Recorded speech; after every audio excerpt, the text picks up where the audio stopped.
dark matter. May looked at him. "What happens when you have the count?" she asked. He looked at her. He did not answer immediately. He looked at her with those pale indoor eyes, and he held the smile in place, and he said, "We verify the total against the expected number." He paused. "Sometimes the numbers don't match. Sometimes there are more than we expect." He paused again. "Sometimes there are fewer." May looked at him. "And if there are fewer," she said. He wrote something in the ledger. "We adjust," he said. He moved on to the next house. May watched him go. She went inside. She called her neighbor, Roy, who was 58 and practical, and she told him about the census taker. Roy said, "What did he look like?" She described him. Roy was quiet for a moment. He said, "My grandfather mentioned someone like that. Came through in 1962. Coat that was too old. A ledger." May said, "What happened in 1962? Roy said 3 people died that winter, more than the winters before. His grandfather had always thought it was connected. May looked out her window. She could see Mr. Fell on the road, moving from house to house, his leather case, his clipboard, his ledger.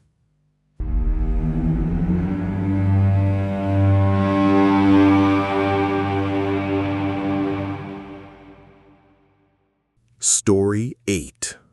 Mirrors. The first time Marcus noticed it, he thought he was tired.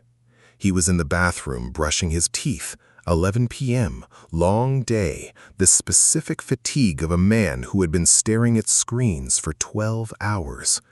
And he raised his hand to wipe his mouth, and his reflection raised its hand approximately 3 seconds after he did. He stopped. He looked at the mirror.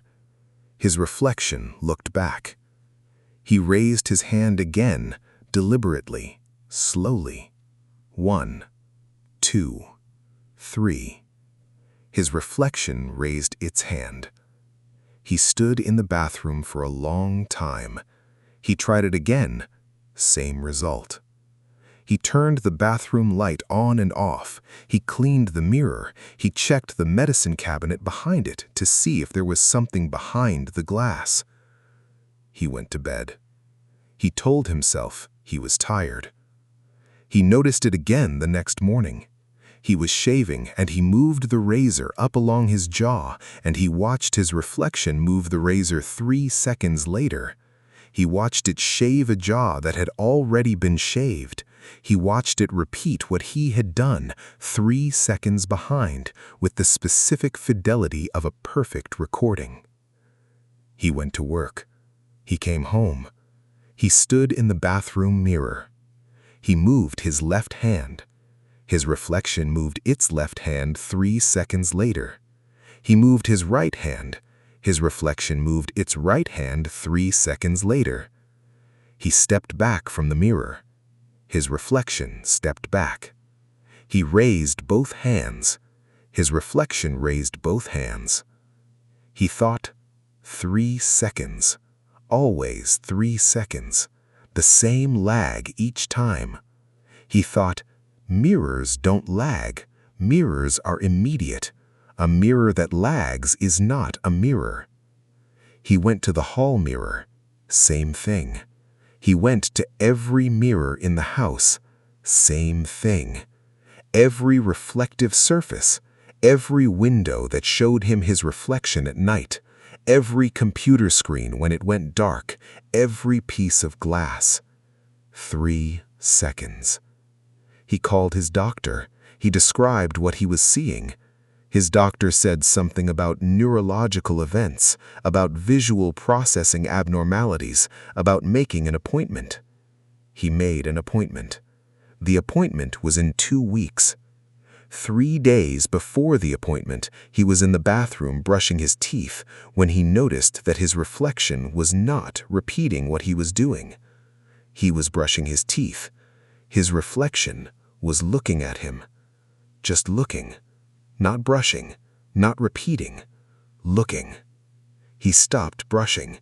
His reflection did not stop looking. He put the toothbrush down. His reflection kept looking. He waved his hand. His reflection did not move.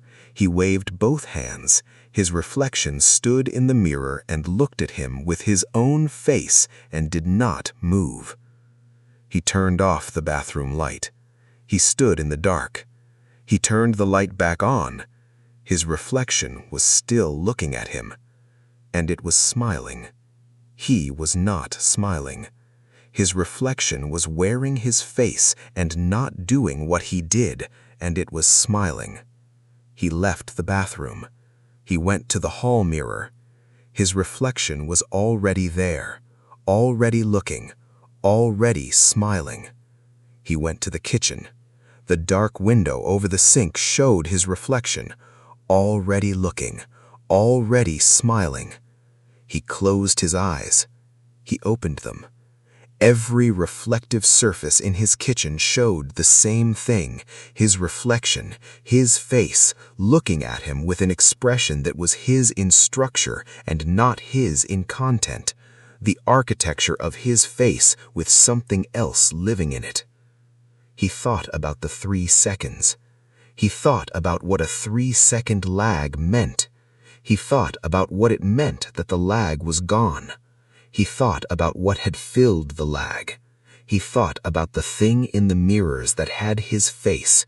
He thought about how long it had been watching from behind his reflection before it had started running 3 seconds behind, before it had started learning the movements, practicing the repetition, getting it right. He thought about how long it had been there before the 3 seconds, before he noticed. He looked at the kitchen window. His reflection looked back, still smiling. He lifted his hand. His reflection lifted its hand. Immediately, no lag, matching him exactly. He thought, it has learned. He thought, it does not need the lag anymore. He thought, it knows how I move. He looked at his reflection. His reflection looked at him. He thought, what does it do now that it knows? He thought, what does it do when I'm asleep? He thought, what does it do when I'm not looking? He looked at his reflection for a very long time. His reflection looked back, still smiling. Next time on Dark Matter.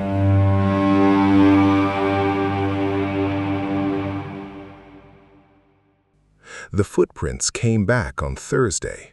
Same pattern, basement door to hallway to stairs, wet, small, child-sized. She followed them upstairs. They went to Emma's room. She stood outside Emma's room for a long time. She had not been in Emma's room since Emma died. She had closed the door and she had not opened it. Her husband, Michael, who was not here, who had not been here since he went to his brother's and had not come back, which she understood and did not forgive simultaneously. Michael had suggested they should go in at some point. She had said, at some point, and had not opened the door. The footprints stopped at Emma's door. She put her hand on the handle. She did not open it. She stood there with her hand on the handle for a very long time. Then she went back downstairs. She called her sister. Her sister came. Together they went into Emma's room. The room was exactly as it had been.